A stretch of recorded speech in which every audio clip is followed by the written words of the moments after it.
Alright, hey everyone, this is Ash. Welcome back to The King's Speech.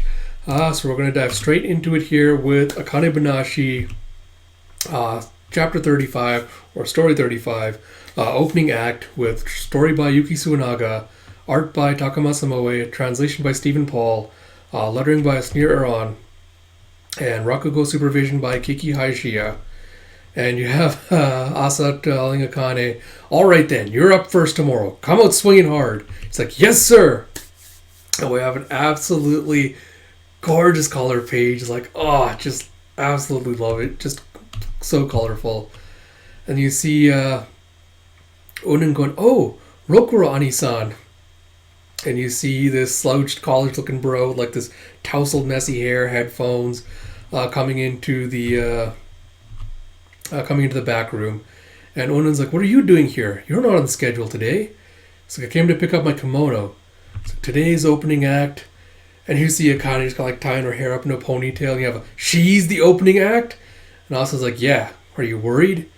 And Karashi's like, kinda, but for the opposite reason. And you see the nameplate with Akane Arakawa as she goes up on stage and takes her place. And you see it's a sparse-looking crowd of people. And Akane's like, I don't see much interest from the crowd. But that makes sense. Zenza aren't included in the price of a ticket. It's why the Zenza aren't listed on the marquee either. They didn't come here to see me, so that's to be expected. And you see Akane kind of like stealing herself, and then she starts off with, in the past, there was a line of work called Takiomochi, or male geisha. They made a living by flattering and entertaining their wealthy patrons. But one wrong word or errant comment, and they might lose that income. It was a difficult job. So if there was one rule that the Taiko Mochi lived by, it was that the customer is always right. And you have a, well, if it isn't the young master I spy over there. You have a, huh? It's like, oh, is that Ippachi the Takio Mochi? It's been a while. It's like, yes, and that's just the problem, sir. You haven't reached out to me in ages. I've missed you. So where are you off to today, sir? And you see how she's doing it. The audience is still kind of like unimpressed. Like one guy's reading a newspaper. Jeff, I'm paying my respects at the Temple of Kanon in Asakusa. It's like, wonderful. Most young people your age aren't so devout. That's a respectable trait to possess. And you see tousle hair bro going, she's good. Nice, comfortable tempo. This story is, it's like very laudable of you to pay a visit to Kinryuzan Sensoji. You have Sango Jigo. You see, Sango Jigo is Ippachi the Taiko Mochi runs into a young wealthy patron, but they can't see eye to eye in conversation.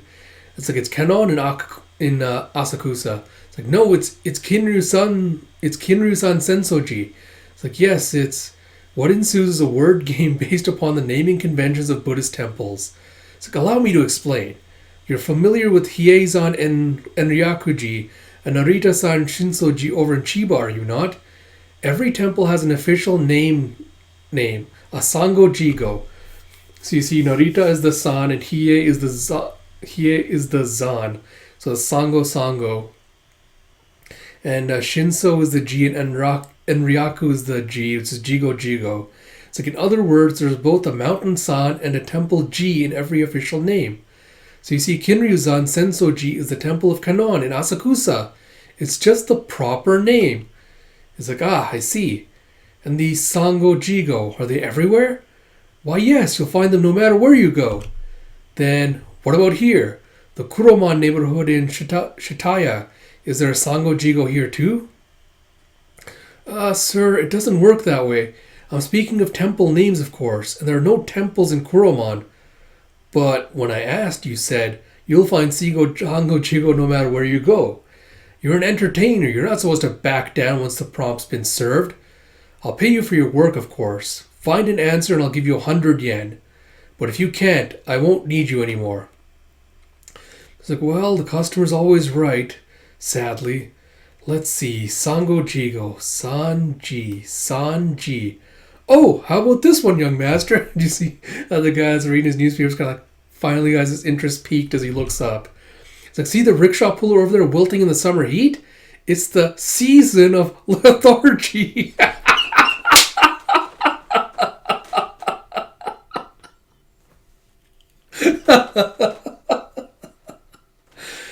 God. All right. I will give Stephen Paul the props for having translated what I assume must have been a very complicated word pun into English like that.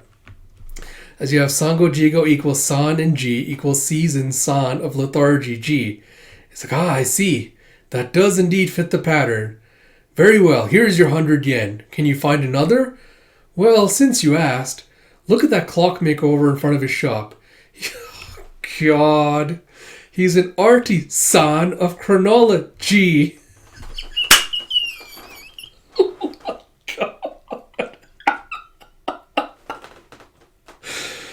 Oh my God. All right.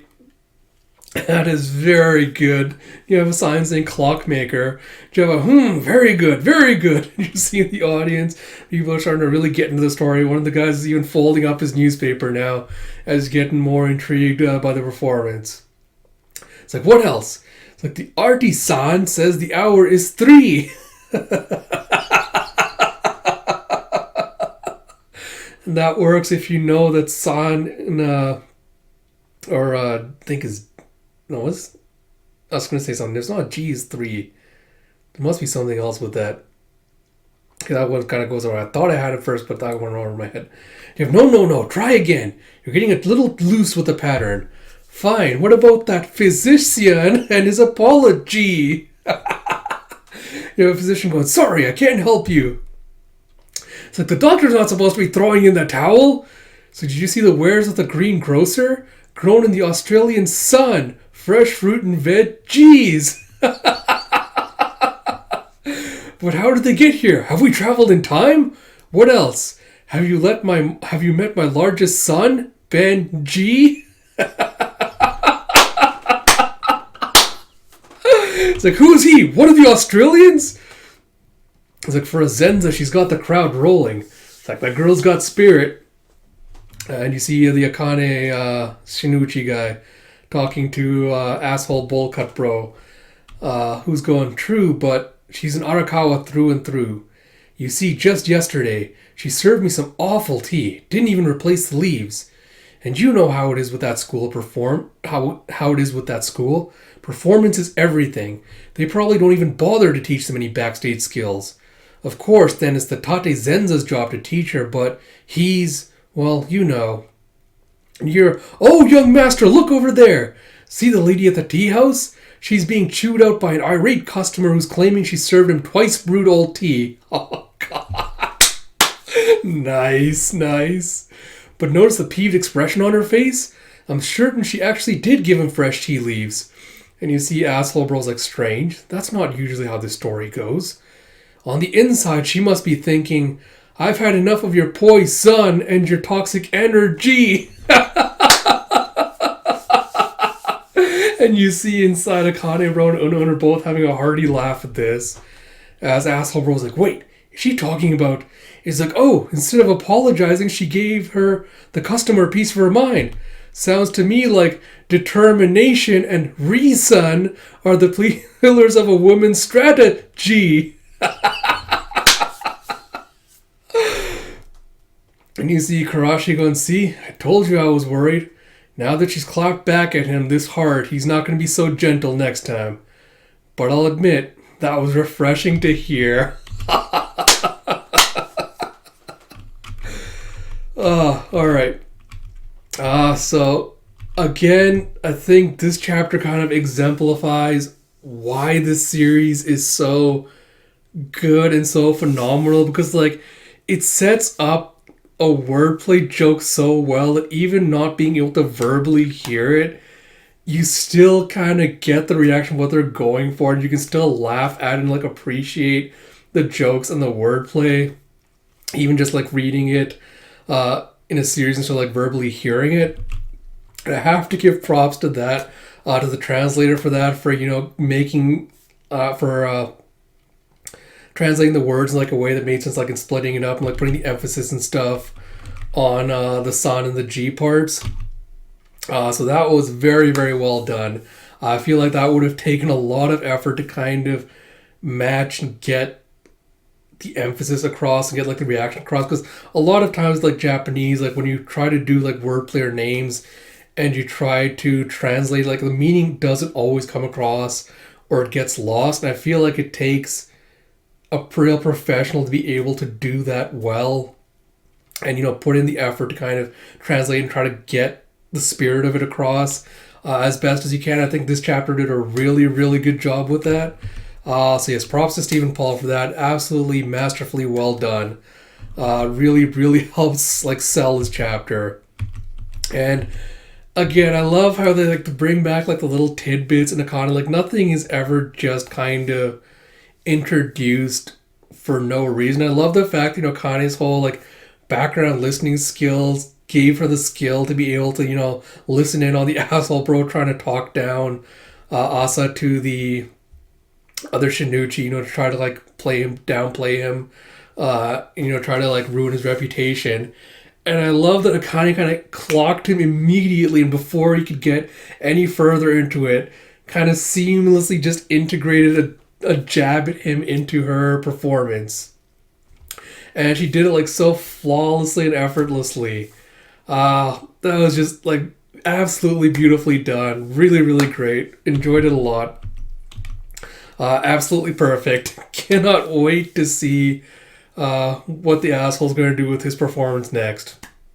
But yeah, I think chapters like this really showcase why the series is so good. So like I mentioned at the beginning, I'm going to try and get caught up with the series by next week. So hopefully by then I'll be able to start doing weekly reaction reviews for it. As always, if you like my content, please do like, comment, subscribe, all that good stuff.